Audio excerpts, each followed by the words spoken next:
Hi, welcome to our channel where we share the most intriguing stories. When Daniel inherited his serene 20-acre farm, he never imagined his greatest challenge wouldn't come from nature, but from his neighbor, Karen. What began as petty complaints spiraled into sabotage, arson, and a courtroom showdown. This is the gripping tale of justice triumphing over relentless greed. Daniel White, a 42-year-old craftsman, had always considered himself fortunate to inherit the family farm in the heart of rural Maine. Nestled in a serene valley, his 20-acre property was a picture of rustic charm. Towering pines lined the edges of the land, their silhouettes brushing against the horizon at dusk, while an old oak tree near the farmhouse stood as a silent witness to generations who had lived and worked here. The farm wasn't just a piece of land, it was a legacy, brimming with stories, sweat, and a quiet resilience. Daniel's life revolved around his woodworking business, a craft passed down from his father and grandfather before him. In a workshop built with their own hands, Daniel transformed raw timber into masterpieces, chairs that seemed to invite you to sit forever, intricately carved tables, and rocking chairs that sang with the rhythm of generations. His reputation for quality and care drew customers from near and far. Local farmers, urbanites looking for a touch of authenticity, and even collectors from out of state cherished his creations. Access to this slice of paradise was through a single gravel road, snaking its way along the boundary of Daniel's property and that of his new neighbor, Karen. The road had a history of its own, tied to an easement established over 50 years ago. It had served the Whites and the prior owners of Karen's property without issue, providing unimpeded access to Daniel's farm and his thriving business. Karen had moved into the neighboring property only a few months prior. At first, she seemed like an ordinary transplant from the city. Chatty, inquisitive, maybe a little too eager to share her opinions on the aesthetics of rural life. She spoke nostalgically of quiet evenings and untouched landscapes, her words laced with a thinly veiled disdain for the practicalities of working farmland. Daniel, ever polite, kept his distance, greeting her with a nod or a wave when their paths crossed. But Karen's enthusiasm for rural charm soon turned into something less benign. It began with small remarks, seemingly innocent at first. "The trucks that visit your workshop kick up quite a bit of dust," she noted one day. Another time, she gestured toward his workshop with a smile that didn't quite reach her eyes. "It's such a shame to have something so industrial in a place like this." Daniel dismissed these comments as the ramblings of someone unaccustomed to country life. The tipping point came during a warm summer morning when Daniel, loading a meticulously crafted dining table into a client's van, was interrupted by Karen storming across the boundary. Her face was flushed with anger, and she waved a piece of paper like it was a royal decree. She accused him of destroying the peaceful aesthetic of the area with his trucks, tools, and deliveries. "This is not what I signed up for," she declared, her voice rising. "This isn't a factory district," Daniel tried to explain, calmly pointing out the easement and his rights to use the road. But Karen dismissed his words with a scoff. "That agreement is ancient. It's irrelevant now," she insisted. Her accusations became more absurd by the minute, culminating in a claim that his business was lowering her property value and driving away potential buyers. Daniel, patient but firm, refused to engage further, leaving her ranting in the middle of the gravel road. Karen's discontent with Daniel's presence quickly turned from passive-aggressive remarks to outright hostility. She began filing complaints with local authorities, painting a dramatic picture of environmental destruction and noise pollution caused by Daniel's business. "His trucks are tearing up the gravel road," she wrote in one complaint. "The constant deliveries and industrial noise are ruining the peaceful countryside for everyone." Her claims were grossly exaggerated, of course. Daniel's work vehicles were modest, no different than the pickup trucks and tractors owned by other locals. His workshop operated strictly during business hours, and even then, the hum of his tools was faint and far less intrusive than Karen's frequent lawn parties. But Karen wasn't looking for accuracy, she was looking for leverage. When the complaints failed to produce immediate results, Karen took matters into her own hands. She approached Daniel with an ultimatum: pay her $1,000 a month for commercial use of the shared access road, or face consequences. Daniel, stunned by the audacity of the demand, firmly refused. "This road is under a legally recorded easement," he reminded her, presenting the document. But Karen dismissed it with a wave of her hand. "That agreement is outdated," she said smugly. "If you want to keep using the road, you'll pay for it." Daniel's refusal only fueled Karen's vendetta. Late one night, under the cover of darkness, Karen took her scheme to a new level. With the help of a hired hand, she installed a heavy metal gate at the entrance to the gravel road. Secured with a chain and padlock, it completely blocked access to Daniel's property. A crudely written sign hung on the gate. "No entry without payment. Contact Karen." When Daniel discovered the barrier the next morning, he was outraged. His first instinct was to call the police, confident that they would rectify the situation. But when the officers arrived, Karen met them armed with a thick folder of papers. "This road is on my property," she declared, handing over what she claimed were legal documents proving her rights. The papers were a mishmash of old maps, handwritten notes, and internet printouts designed to confuse rather than clarify. The officers, reluctant to take sides in what they saw as a civil dispute, advised Daniel to resolve the matter through the courts. "It's best to let a judge sort this out," one of them said, clearly uneasy about the dubious nature of Karen's claims, but unwilling to act without definitive proof. Karen watched the exchange from the edge of her property, arms crossed and a satisfied smirk on her face. As the police left, she called out, "Told you I wasn't bluffing, Daniel. Pay up or enjoy being stuck." Frustrated but undeterred, Daniel knew he had to act quickly. He documented everything: the gate, the lock, the sign, and his interactions with Karen. He called his lawyer, detailing the situation. "This is not just a violation of the easement," the lawyer said grimly. "She's effectively holding your property hostage. We'll need to file for an emergency injunction." While the legal process began, Daniel faced immediate challenges. He had deliveries scheduled that day, both incoming materials and outgoing orders. Unable to use the road, he had to call clients and suppliers, explaining the absurd predicament. Every canceled delivery meant lost income and disappointed customers. But Karen seemed to revel in his frustration. She even set up a lawn chair near the gate, sipping lemonade as she watched him struggle, waving mockingly whenever he glanced her way. As the hours dragged on, Daniel grew increasingly determined. Karen's actions weren't just inconveniencing him, they were an attack on his livelihood and his family's legacy. With his lawyer working to expedite the case, Daniel began building a comprehensive record of Karen's harassment. Little did she know, every smug remark, every fabricated document, and every act of defiance would soon become evidence against her in court. The legal battle between Daniel and Karen escalated into a full-blown war of wits, patience, and resilience. Following the emergency injunction filed by Daniel's attorney, Karen realized that her position was growing more precarious. Instead of backing down, she doubled down on her antics, ramping up her campaign of sabotage and manipulation. In the days leading up to the court hearing, Karen began orchestrating accidents on the gravel road. Branches from nearby trees mysteriously fell across the path overnight, their jagged ends strategically placed to puncture tires. Piles of rocks and debris appeared seemingly out of nowhere, forcing Daniel's delivery trucks to either reroute or risk damage. Karen, of course, feigned innocence whenever questioned. "Must have been the wind," she said with a saccharine smile when Daniel confronted her. "This is nature, after all."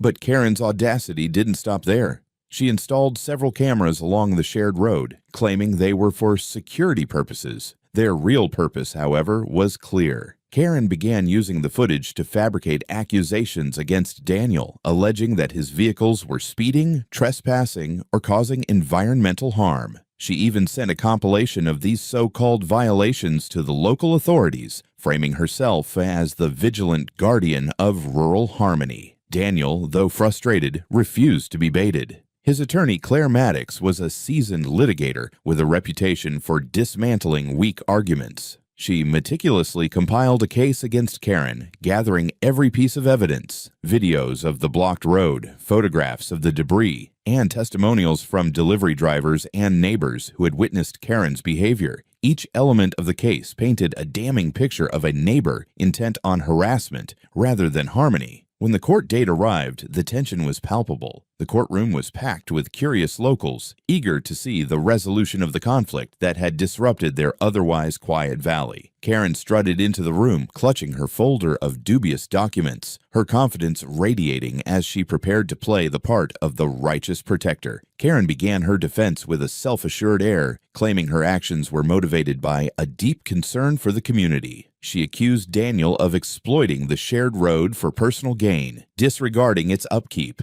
and creating an unsafe environment. "I only wanted to preserve the peace and integrity of our neighborhood," she declared dramatically, as if she were delivering a sermon. Claire, unfazed, rose to present Daniel's case. With precision and poise, she dismantled Karen's narrative piece by piece. She began with the easement agreement, a legally binding document that explicitly granted Daniel unrestricted access to the road. The judge nodded as Claire explained its unambiguous language, leaving no room for Karen's reinterpretations. Next, Claire introduced the recordings of Karen's sabotage, footage of her scattering branches, dragging rocks into the roadway, and even tampering with Daniel's mailbox. Gasps rippled through the courtroom as the videos played, each clip underscoring Karen's malicious intent. The crowning moment came when Claire presented Karen's own camera footage, recontextualized to show how she had orchestrated the very incidents she accused Daniel of causing. Karen's confidence began to crack. She interrupted repeatedly, protesting that she was misunderstood, but her pleas only served to irritate the judge. "Mrs. Caldwell," the judge said sternly, "please allow counsel to finish." As Claire wrapped up her case, she delivered a final blow, an affidavit from a local arborist confirming that the branches found on the road had been sawed off intentionally, not broken by the wind. The evidence was irrefutable. Karen's campaign of deceit was laid bare for all to see. The judge, visibly unimpressed with Karen's theatrics, called a recess to deliberate. When the court reconvened, the verdict was swift and decisive. As the courtroom reconvened, the air was thick with anticipation. The judge, having reviewed the mountain of evidence and heard every argument, began delivering his verdict with measured authority. Karen, seated at her table, looked less like the self-assured crusader she had claimed to be, and more like someone grappling with the reality of consequences she had never anticipated. "Mrs. Caldwell," the judge began, his voice steady and firm, "your actions in this matter are not merely a dispute over property rights. They represent a deliberate and sustained campaign to obstruct, intimidate, and harass Mr. White in his lawful use of an easement. This court finds your behavior egregious, malicious, and entirely without merit." The gallery was silent, every word of the judge's rebuke ringing clearly in the packed room. Karen shifted uncomfortably in her seat, her confidence visibly unraveling. The judge continued, laying out his ruling. "First, you are hereby ordered to immediately remove any and all obstacles you have placed on the easement road. This includes the gate, the lock, and any debris you have deposited there. The road is to be restored to its prior condition within 48 hours, and you will bear the full cost of this restoration." Karen's jaw tightened, but she dared not speak as the judge pressed on. "Second, given the malicious nature of your actions, this court issues a restraining order. You are prohibited from coming within 200 meters of Mr. White's property, his business, or his clients. This includes the easement road, which you are barred from obstructing in any way. Failure to comply with this order will result in immediate penalties, including incarceration." The final part of the ruling brought a palpable shift in the room. Lastly, the judge said, his tone grave, "The evidence presented today suggests a pattern of fraudulent behavior. Your repeated attempts to misrepresent property boundaries, manipulate legal documents, and interfere with lawful activities raise significant concerns. Therefore, this case is being referred to the district attorney's office for further investigation into potential criminal charges, including fraud and malicious mischief." Karen visibly paled as the weight of these words sank in. The prospect of criminal prosecution was not something she had anticipated in her misguided crusade against Daniel. For Daniel, the ruling was a hard-fought victory, but it was bittersweet. While the immediate threats to his property and business had been neutralized, the ordeal had left scars, not just on his land, but on his trust in neighborly goodwill. Still, as he walked out of the courtroom, flanked by his attorney and supportive community members, he felt a renewed sense of hope. Justice had been served, and the system had worked, albeit after a grueling process. Back at the farm, the offending gate was removed the very next day, leaving the road clear once more. Karen's cameras were dismantled, her fabricated accusations dismantled in court, and her influence within the local community evaporated. As for the pending investigation, Daniel knew it was now in the hands of the law, a reassurance that her actions would not go unchecked or unpunished. The valley began to feel peaceful again, the heavy shadow of Karen's interference lifting. And while the battle had been arduous, Daniel took solace in the fact that standing his ground had made all the difference. The scars left by Karen's malice would heal, and the lessons learned would strengthen his resolve for whatever challenges the future might hold. For a brief moment, it seemed the legal judgment would bring an end to Karen's relentless harassment. The gate was removed, the road was cleared, and the restraining order went into effect. Daniel began to rebuild the routines that Karen had disrupted, hoping to restore the peaceful rhythm of his life. But for Karen, defeat in court wasn't the end. It was a trigger for an even more destructive phase. Late one night, while Daniel was asleep, his security cameras captured a shadowy figure moving across his property. Clad in dark clothing and wearing gloves, Karen carried a gas canister toward the small storage shed Daniel used to house tools and materials for his woodworking business. Moments later, the feed showed the flicker of flames, which quickly erupted into a full-blown inferno. By the time Daniel and the local fire department arrived, the shed was reduced to smoldering ruins. As devastating as the loss was, Karen's arrogance was her undoing. The cameras captured every detail of her actions, her approach, the pouring of gasoline, and her hasty retreat as the fire engulfed the shed. Armed with this damning evidence, Daniel immediately contacted the police, who arrived to assess the scene. The officers reviewed the footage and wasted no time issuing a warrant for Karen's arrest. By dawn, Karen was in custody, facing serious charges of arson, trespassing, and violating the restraining order. As the investigation deepened, more troubling details about her past emerged. During her interrogation, Karen's attempts to defend her actions unraveled, and she inadvertently revealed her history of similar schemes. Detectives discovered that Karen had orchestrated nearly identical conflicts in at least 4 other counties. Her pattern was strikingly consistent. She would purchase property adjacent to easements or shared roads, then launch campaigns of harassment and sabotage against the owners. Her ultimate goal was either extorting money or forcing the owners to sell their land or businesses at a reduced price.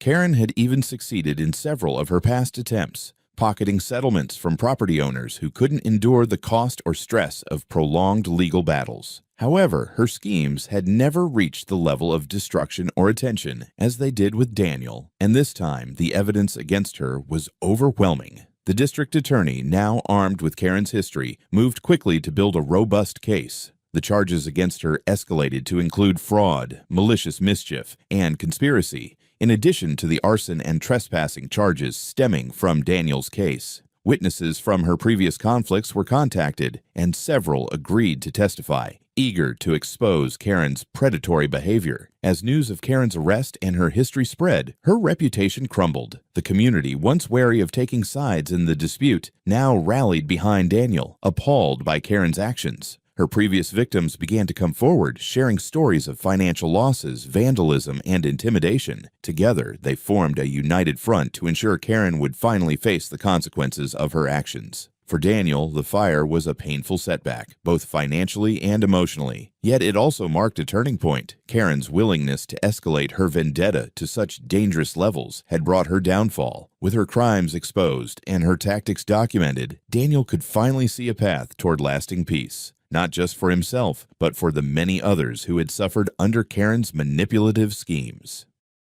The final chapter of Karen's saga unfolded in the courtroom, where justice was served with a resounding verdict. Found guilty on multiple charges, including arson, fraud, and threats, Karen was sentenced to 7 years in prison. The court also ordered her to pay $500,000 in damages to Daniel, a sum meant to cover the destruction of his shed, legal fees, and the financial losses caused by her malicious campaign. The weight of her punishment reflected not just the severity of her actions, but also her pattern of exploiting others for personal gain. For Daniel, the verdict marked the end of a grueling ordeal. With the road cleared, the shed rebuilt, and his name vindicated, his woodworking business entered a new era of prosperity. The community, galvanized by his perseverance, rallied behind him, driving new customers to his workshop. Local newspapers ran stories celebrating his victory, dubbing it a triumph of justice over greed. Orders flooded in, not just from nearby residents, but from people who admired his resilience and wanted to support his craft. The case left a lasting mark on the community. Karen's blatant misuse of property laws became a cautionary tale, inspiring neighbors to band together and form a voluntary fund. This fund, designed to assist victims of similar disputes, stood as a testament to the solidarity that had grown out of Daniel's struggle. Local authorities also took note, using the case as an example to strengthen protections for property owners, ensuring that no one else would face Karen's brand of predatory manipulation. As for Karen, her downfall was complete. Upon her release from prison, her name was added to a national registry of individuals involved in real estate fraud, effectively barring her from purchasing properties adjacent to easements or with shared access rights. Stripped of her tools for manipulation, she faded into obscurity, her schemes now a relic of her tarnished past. Looking back, Daniel found solace in knowing that his fight had not only restored his own peace, but also sparked meaningful change. His story became a beacon for standing firm against injustice, proving that resilience, when paired with community support, could overcome even the most persistent adversaries. And as the seasons changed on his farm, with the gravel road now untroubled and his workshop thriving, Daniel was reminded of a simple truth: even the darkest conflicts can pave the way for brighter futures.